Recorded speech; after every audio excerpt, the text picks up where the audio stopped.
How to start startup ప్లేలిస్ట్లో ఇది 10th episode. ఈ ఎపిసోడ్లో అడోరా చాంగ్ ఇచ్చే స్టార్టప్ అడ్వైస్ చూద్దాం. అడోరా చాంగ్ అండ్ అరుణ్ చాంగ్ వీళ్ళిద్దరూ కలిసి 2010లో హోమ్ జాయ్ అనే కంపెనీ పెట్టారు. వై కాంబినేటర్ స్టార్టప్ ఇది.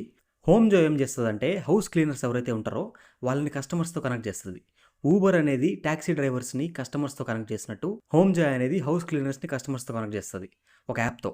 ఈ స్టార్టప్కి స్టార్టింగ్లో బాగా ట్రాక్షన్ వచ్చింది. తర్వాత లీగల్ ఛాలెంజెస్ వచ్చాయి. క్లీనర్స్ ఎవరైతే ఉంటారో వాళ్ళని కాంట్రాక్ట్స్ లాగా ట్రీట్ చేసింది. లీగల్గా అది వర్కౌట్ అవ్వలేదు. ఎంప్లాయీస్ లాగా క్లాసిఫై చేయాలనేది కేసు అనమాట. సో దానివల్ల స్టార్టప్ మూమెంటం పడిపోయింది, ఫండింగ్ ఆగిపోయింది. ఆ క్రైసిస్లో నుంచి మళ్ళీ తిరిగి రైజ్ అవ్వలేకపోయింది. సో ఈ ఫెయిల్యూర్లో నుంచి వచ్చిన ఎక్స్పీరియన్స్తో స్టార్టప్లో ఏం చేయాలి, ఏం చేయకూడదు అనేది వీడియో చూద్దాం.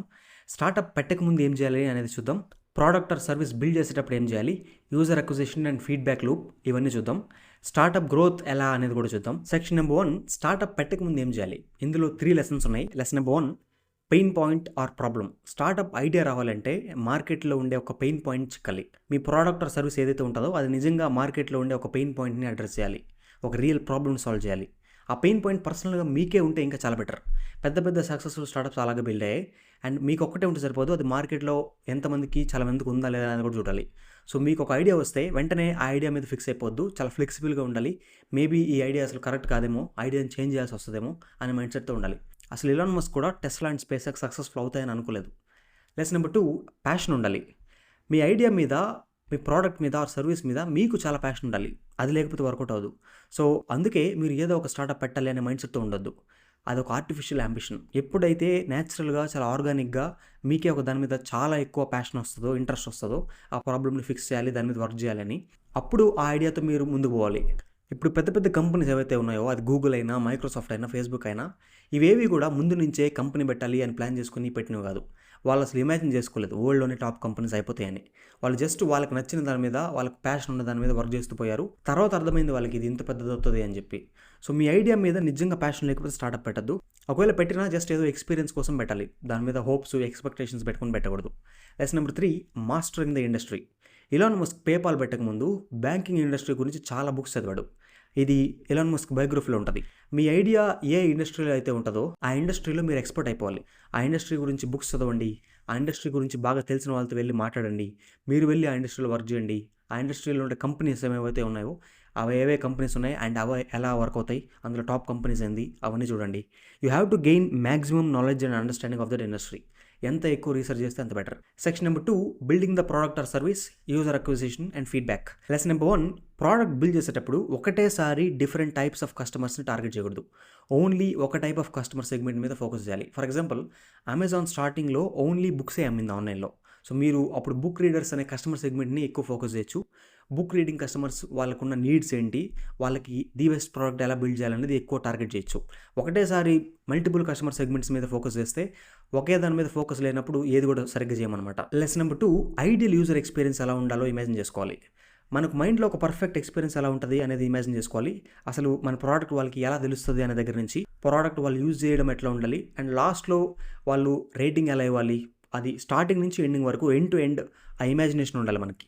లెసన్ నెంబర్ 3, ఆ ఇమాజినేషన్ని బేస్ చేసుకొని ఒక బేసిక్ మినిమం వైబుల్ ప్రోడక్ట్ని బిల్డ్ చేయాలి. జస్ట్ మన ప్రోడక్ట్ ఏదైతే కోర్ ప్రాబ్లమ్ సాల్వ్ చేస్తుందో అది ఉండాలి బేసిక్గా, అంతే. బికాజ్ మనం స్టార్టింగ్లోనే ఎక్కువ మంది చేత యూజ్ చేయించట్లేదు, ఓన్లీ కొంతమంది చేత మాత్రమే యూజ్ చేస్తున్నాం. చాలా చేంజెస్ చేయాల్సి వస్తుంది, ఇంప్రూవ్మెంట్ చేయాల్సి వస్తుంది. సో ఒకటేసారి ఎక్కువ బిల్డ్ చేయడం టైం వేస్ట్ అనమాట. బికాస్ మనకి ఇంకా తెలియదు ఏం చేంజెస్ చేయాలి, అసలు మన ప్రోడక్ట్ అనేది వర్క్ అవుతుందా లేదా, అసలు దీనికి ఎక్కువ ట్రాక్షన్ వస్తుందా లేదా అనేది. సో అందుకే ఒకటేసారి ఎక్కువ టైం పెట్టి మొత్తం పర్ఫెక్ట్గా బిల్డ్ చేయకూడదు. ఒక బేసిక్ ప్రోడక్ట్ బిల్డ్ చేసి దాన్ని తీసుకుపోయి కస్టమర్ చేతిలో పెట్టాలి. లెసన్ నెంబర్ 4, మన ప్రోడక్ట్ ఏంటి అనేది ఒక్క సెంటెన్స్లో చెప్పేసేలా ఉండాలి. బికాస్ స్టార్టింగ్లో కస్టమర్స్ని అక్వైర్ చేయాలంటే ఒక్క సెంటెన్స్లో మన ప్రోడక్ట్ ఏం సాల్వ్ చేస్తుందో వాళ్ళకి అర్థమైపోవాలి. అలా కాకుండా ఒక పెద్ద పారాగ్రాఫ్ లాగా మేము ఇది చేస్తాం అది చేస్తామని ఒక 5 minutes చెప్తే అసలు వాళ్ళు ఎవరు వినరు, వాళ్ళకి ఇంట్రెస్ట్ పోద్ది. సో సింపుల్గా ఉండాలి మన ఆఫరింగ్ అనేది. లెసన్ నెంబర్ 5, స్టార్టింగ్లో యూజర్ అక్విజిషన్ ఎలా చేయాలి అంటే, ఒకటి మన ఫ్రెండ్స్, పేరెంట్స్, మన సర్కిల్లో ఉండే వాళ్ళందరి చేత ఖచ్చితంగా దాన్ని యూజ్ చేయించాలి. తర్వాత మనకు తెలియని వాళ్ళతో, ఎక్కడెక్కడైతే ఎక్కువ మంది మనుషులు ఉంటారో అక్కడికి వెళ్ళి సేల్స్ లాగా చేయాలి. ఇది మా ప్రోడక్ట్, ఈ ప్రాబ్లమ్ సాల్వ్ చేస్తుంది, మీరు కూడా కావాలంటే ట్రై చేయండి అని చెప్పి. ఫర్ ఎగ్జాంపుల్ మాల్స్లో, ఈవెంట్స్లో, అలాగే ఎక్కడైతే పొటెన్షియల్ కస్టమర్స్ ఎక్కువ ఉంటారో వాళ్ళ దగ్గరికి వెళ్ళి మన ప్రోడక్ట్ గురించి చెప్పాలి. లెసన్ నెంబర్ 6, మన ప్రోడక్ట్ ఒకటే కాదు, వాళ్ళు ఫీడ్బ్యాక్ ఇచ్చేదానికి మన కాంటాక్ట్ డీటెయిల్స్ ఇవ్వాలి. స్టార్టింగ్లో అసలు మెయిన్ ఫోకస్ ఫీడ్బ్యాక్ మీదే ఉండాలి మంది. వాళ్ళు ఇచ్చే ఫీడ్బ్యాక్ని బట్టి ప్రోడక్ట్లో ఇంప్రూవ్మెంట్స్ ఆర్ చేంజెస్ చేసుకుంటూ పోవాలి. ఫీడ్బ్యాక్ అనేది ఆన్లైన్ కంటే ఇన్ పర్సన్ వాళ్ళని కలిసి వాళ్ళతో ఫ్రెండ్లీగా మాట్లాడి అలాగా ఇన్ పర్సన్ ఫీడ్బ్యాక్ తీసుకుంటే అది ఎక్కువ ఎఫెక్టివ్గా ఉంటుంది. అప్పుడు మనకు ది బెస్ట్ ఫీడ్బ్యాక్ వస్తుంది. సెక్షన్ నెంబర్ 3 ఇప్పుడు స్టార్టప్ గ్రోత్. ఇందులో లెసన్ నెంబర్ 1 మనం 3 మెట్రిక్స్ని ట్రాక్ చేయాలి. అందులో నెంబర్ 1 ఈజ్ కస్టమర్ రిటెన్షన్. అంటే ఎవరైతే మన ప్రోడక్ట్ యూజ్ చేస్తున్నారో మనకి కస్టమర్ అయ్యారో వాళ్ళు మళ్ళీ తిరిగి వస్తున్నారా లేదా, ఒకసారి యూజ్ చేసి ఆపేస్తున్నారా లేకపోతే మళ్ళీ తిరిగి వస్తున్నారా. ఆపేస్తున్నారు అంటే దానికి రీజన్ ఏంటో తెలుసుకోవాలి. లేదు రిటెన్షన్ ఉంది బాగా తిరిగి వస్తున్నారు అంటే దానికి రీజన్ ఏంటో కూడా తెలుసుకోవాలి. బికాస్ ఏదైతే వర్క్ అవుతుందో దాన్ని ఇంకా బాగా చేయాలి కాబట్టి. నెంబర్ 2 మ్యాక్సిమం కస్టమర్స్ దగ్గర నుంచి హానెస్ట్ రేటింగ్ అండ్ రివ్యూస్ తీసుకునేదాన్ని ట్రై చేయాలి. 5 star rating and then review వాళ్ళు ఏదైతే చెప్పాలనుకుంటున్నారో అది. Honest feedback is crucial to improve anything. Number 3 net promoter score. అంటే ఎవరైతే మన ప్రోడక్ట్ యూజ్ చేస్తారో వాళ్ళు వాళ్ళ ఫ్రెండ్స్కి వాళ్ళకి తెలిసిన వాళ్ళకి మన ప్రోడక్ట్ని సజెస్ట్ చేస్తారా లేదా. దాన్ని ఎస్ ఆర్ నో అనేలా కాకుండా 1 నుంచి 10 వరకు రేటింగ్ తీసుకోవాలి. వాళ్ళ ఫ్రెండ్స్కి రికమెండ్ చేయాలంటే ఏం చేంజెస్ చేయాలి ప్రోడక్ట్లో అనేది కూడా అడగాలి. 1 నుంచి 10 వరకు రేటింగ్ తీసుకోవాలి. అంటే అవుట్ ఆఫ్ 10 వాళ్ళు 8 ఇచ్చారంటే 80% రికమెండ్ చేస్తారని మీనింగ్. అలా కాకుండా 20 ఇచ్చారంటే 20% రికమెండ్ చేస్తారు అని meaning. Just yes or no ఇచ్చినామంటే వాళ్ళు నో చెప్తే వాళ్ళకి ఉన్న నెగిటివ్ ఇంప్రెషన్ ఇంకా సాలిడిఫై అయిపోద్ది. తర్వాత వాళ్ళ ఫ్రెండ్స్కి ఆ ప్రోడక్ట్ని రికమెండ్ చేయాలంటే మనం ఏమేమి చేంజెస్ చేయాలి ఆ ప్రోడక్ట్లో అనేది కూడా అడగాలి. లెసన్ నెంబర్ 2 ఎర్లీ స్టేజ్లో మనం ప్రతి ఒక్కటి వేరే వాళ్ళకి డెలిగేట్ చేయడమో లేకపోతే ఆటోమేట్ చేయడమో సాఫ్ట్వేర్స్తో అది చేయకూడదు. మాన్యువల్గా మనం ఇన్వాల్వ్ అయి ఉండాలి. అప్పుడే ఏం జరుగుతుంది అనేది మనకు అర్థమవుతుంది. లెసన్ నెంబర్ 3 పర్ఫెక్షన్లోకి పోవద్దు. గ్రోత్ స్టేజ్లో పర్ఫెక్షన్ అవసరం లేదు. మెయిన్లీ ఏదైతే మన బేస్ ప్రోడక్ట్ ఉంటుందో అది ఇంప్రూవ్ చేసుకుంటూ పోవాలి. ఇది ఒక్కటి పర్ఫెక్ట్గా ఉండాలి అనేది అవసరం లేదు. యాజ్ ఫాస్ట్ యాజ్ పాసిబుల్ మనం తీసుకుని వెళ్ళి దాన్ని కస్టమర్ చేతిలో పెట్టాలి, ఫీడ్బ్యాక్ తీసుకోవాలి, దాన్ని బట్టి ఇంప్రూవ్ చేస్తూ పోవాలి. లెసన్ నెంబర్ 4 కస్టమర్స్ ఏదైనా సజెషన్ ఇస్తే అది వినాలి కానీ వాళ్ళు ఇచ్చే ప్రతి సజెషన్ ఇంప్లిమెంట్ చేయకూడదు. ఏదైతే ఎక్కువ మందికి అవసరం అవుతుందో అదే ఇంప్లిమెంట్ చేయాలి. జస్ట్ ఒకరు చెప్పారు అని చెప్పి దాన్ని చేసేయకూడదు. అది మెజారిటీ ఆఫ్ ద కస్టమర్స్కి అప్లై అవుతుందా లేదా అనేది చూడాలి. Because we don't want to waste time, energy, resources. Lesson number 5 వేరే వాళ్ళు మన ప్రోడక్ట్ని కాపీ కొట్టి మనకంటే బాగా చేసేస్తారేమో అనే భయంతో ప్రోడక్ట్ని ఫాస్ట్గా లాంచ్ చేయకుండా ఉండకూడదు. As fast as possible launch చేసి ఇంప్రూవ్ చేస్తూ పోవాలి ఫీడ్బ్యాక్ని బట్టి.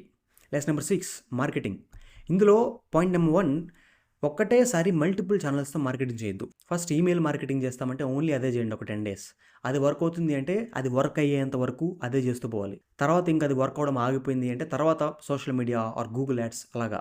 కొన్ని రోజుల తర్వాత మళ్ళీ పాత ఛానల్ వర్క్ అవ్వచ్చు, అప్పుడు అది చేయాలి. అండ్ మార్కెటింగ్లో creativity is very important. Lesson number 7 3 types of growth ఉంటాయి. ఒకటి sticky growth, second is viral growth, third is paid growth. Sticky growth అంటే ఆల్రెడీ ఉన్న కస్టమర్స్ని లాయల్ కస్టమర్స్గా మార్చుకోవడం. ఇది చేయాలంటే యూజర్ ఎక్స్పీరియన్స్ ది బెస్ట్ ఉండాలి. స్టిక్కీ గ్రోత్లో customer lifetime value CLV అనే మెట్రిక్ మెజర్ చేయాలి. అంటే ఒక కస్టమర్ దగ్గర నుంచి ఎంత రెవెన్యూ వస్తుంది అది ఎలా ఇంప్రూవ్ చేయాలి. Number 2 is viral growth. మన ప్రోడక్ట్ని కస్టమర్స్ వేరే వాళ్ళకి చెప్తే వైరల్ గ్రోత్ వస్తుంది. అలా జరగాలంటే మన ప్రోడక్ట్ చాలా యూనిక్గా అండ్ ఎక్సలెంట్గా ఉండాలి. ఒక బ్రాండ్ ఉండాలి మన ప్రోడక్ట్కి. వాళ్ళకున్న ప్రాబ్లం నిజంగా చాలా బాగా సాల్వ్ చేస్తే ఖచ్చితంగా వాళ్ళు వెళ్ళి వాళ్ళ ఫ్రెండ్స్కి చెప్తారు. లేకపోతే రెఫరల్ ప్రోగ్రామ్తో అయినా చేయొచ్చు. అంటే ఒక కస్టమర్ మన ప్రోడక్ట్ని ఇంకెవరికైనా రిఫర్ చేసి దానివల్ల మనకు ఒక కొత్త కస్టమర్ వస్తే మనం రిఫర్ చేసిన వాళ్ళకి కొంత మనీ ఇస్తాం, కొత్త కస్టమర్కి కూడా కొంత మనీ ఇస్తాం. బట్ ఇక్కడ మనం కొత్త కస్టమర్ నుంచి ఎంతైతే రెవెన్యూ జనరేట్ చేయొచ్చో దానికంటే తక్కువ ఇవ్వాలి వాళ్ళకి. Number 3 is paid growth. ఇది మీ దగ్గర ఎక్కువ మనీ ఉన్నప్పుడు చేయాలి. అడ్వర్టైజ్మెంట్స్, ఇన్ఫ్లుయెన్సర్ మార్కెటింగ్ అలాగా. ఇక్కడ కూడా మనం ఒక కస్టమర్ని అక్వైర్ చేసేదానికి ఎంతైతే మనీ పడుతున్నామో దానికంటే ఆ కస్టమర్ని అక్వైర్ చేసిన తర్వాత వాళ్ళ దగ్గర నుంచి వచ్చే మనీ ఎక్కువ ఉండాలి మనకి. అంతేగాని వాళ్ళని తీసుకొని వచ్చేదానికి ఎక్కువ పడుతున్నాం బట్ మనకు వాళ్ళ దగ్గర నుంచి అంత మనీ ఎక్కువ రావట్లేదు, అట్లా ఉండకూడదు. So this is the episode. Startup పెట్టక ముందు ఏం చేయాలి, ప్రోడక్ట్ బిల్డింగ్ స్టేజ్లో ఏం చేయాలి, తర్వాత గ్రోత్లో ఏం చేయాలి. రిమైనింగ్ ఎపిసోడ్స్ మిస్ అవ్వకుండా చూడాలి అంటే subscribe to the channel. Ethical hacking course, cyber security expert, pen testing, bug bounty, cloud computing, digital marketing, full stack, medical coding ఇలాంటి practical IT courses Nexon IT వాళ్ళు ప్రొవైడ్ చేస్తారు. Telugu and ఇంగ్లీష్లో certifications కూడా provide చేస్తారు. Live classes ఉంటాయి and recorded ఉంటాయి. ఆన్లైన్లో అయినా చూడొచ్చు, ఆఫ్లైన్ క్లాసెస్ అయినా అటెండ్ అవ్వచ్చు. హైదరాబాద్ అమీర్పేటలో ఉంది ఇన్స్టిట్యూట్. ఇది వెబ్సైట్ లింక్ కింద డిస్క్రిప్షన్లో ఇస్తాను, అక్కడ అన్ని కోర్సెస్ చూడొచ్చు మీరు. ఆర్ లేకపోతే స్క్రీన్ మీద ఉన్న నెంబర్కి కాల్ చేయండి, వాళ్ళు ఫుల్ డీటెయిల్స్ ప్రొవైడ్ చేస్తారు. ఏమైనా డౌట్స్ ఉన్నా కూడా క్లియర్ చేస్తారు. You know that you control me. Guilty self-affliction. Prey on me when I'm lonely.